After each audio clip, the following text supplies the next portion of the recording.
ciao dal vostro Ferdi, ragazzi. Ora, una cosa che io vorrei fare è vorrei vedere, guardate, questo clamp che ho montato sulla Interceptor, che è questo, guardate. Vorrei vedere se questo qui monta pure sulla Meteor. Allora, andiamo a misurare più o meno la larghezza. Sì, ci siamo. E vediamo poi la distanza tra i due dadi, tra i due bolloni.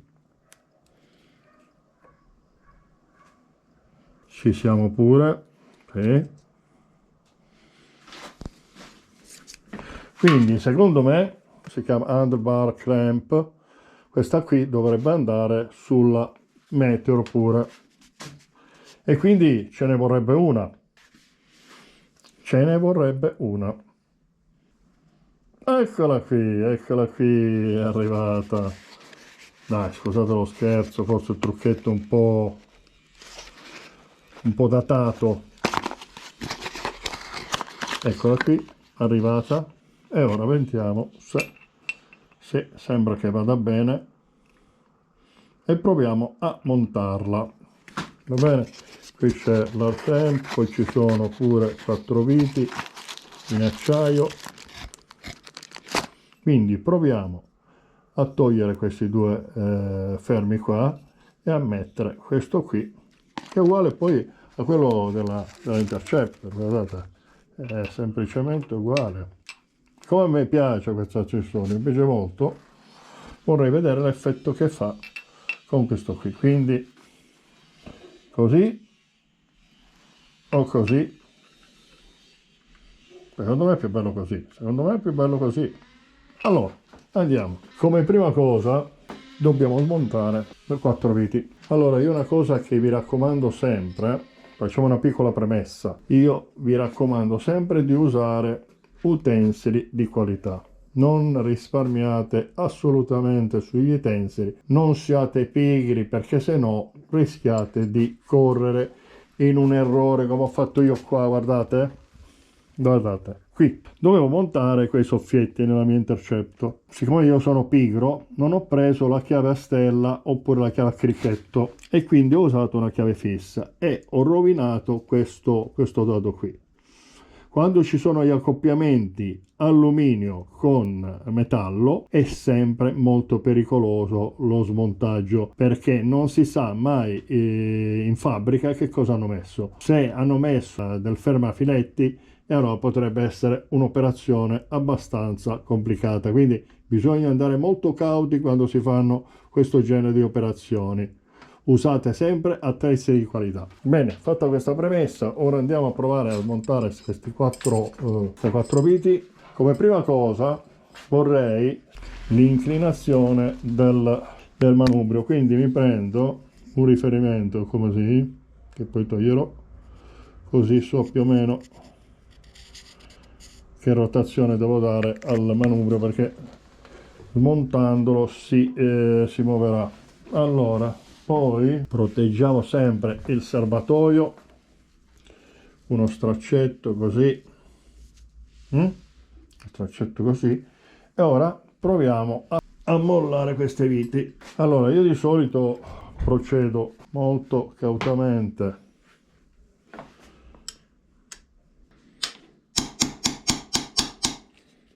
Colpettino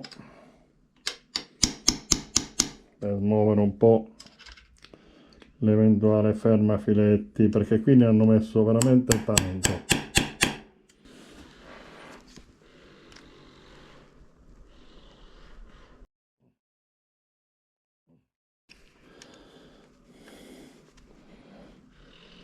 Allora, ecco qui che piano piano stiamo. Le sue viti non possono montare perché sono troppo lunghe, quindi dovremo montare quelle del kit, vedete, sono più corte perché se no il clamp non si stringe. Quindi andiamo a cambiarle. Ora io queste qua vecchie le avevo puntate per quindi le montiamo, adesso stiamo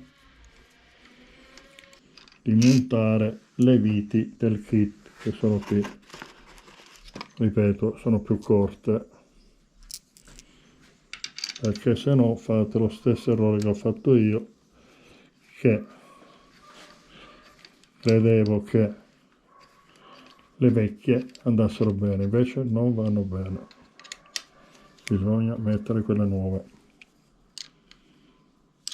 Va bene, poco male, la cosa che facciamo subito. Infatti andavo a stringere le viti, però vedevo che il clamp non chiudeva e niente, quindi ho capito che c'erano quelle più corte, non le avevo misurate.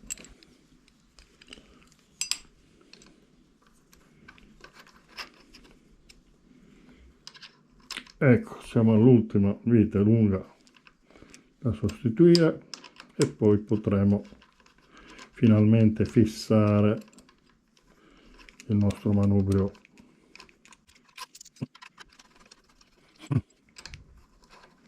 Ok, allora andiamo giù,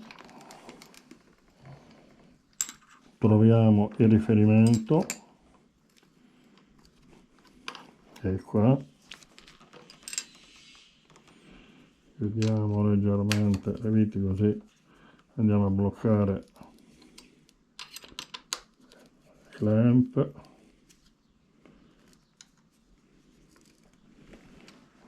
dovremo spostarci leggermente verso sinistra però.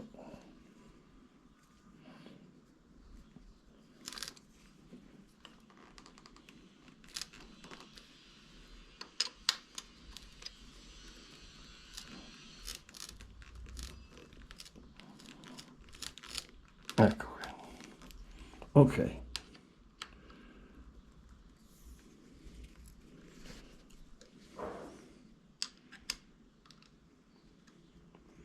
Oh, ora sì che ci siamo, eh?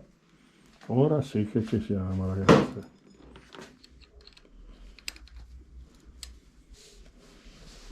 Non ho messo nessun altro bloccante perché sennò poi se si devono smontare un casino non si riescono. Andiamo leggermente a croce le viti.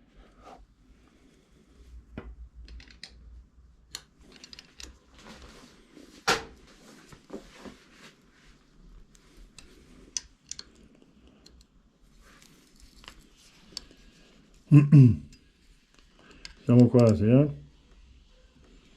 Io credo che sia un buon effetto.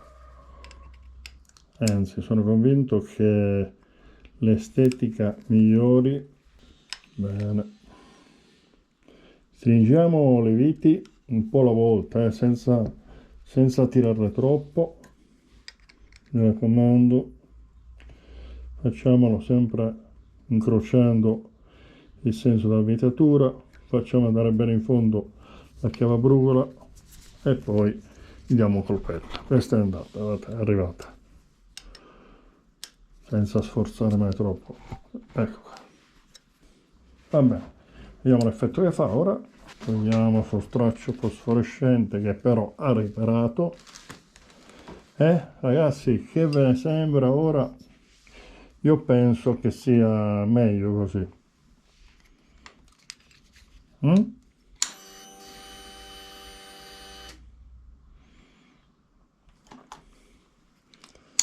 Bene, quindi ora le due sorelline, la sorellina piccola e la sorellina grande, hanno un punto in comune, quello del clamp. Anzi, come si chiama? Si chiama Black Underbar Clamp, Royal Enfield, pagato circa 45 euro da Caffè Racing Caffè Twin di Roma.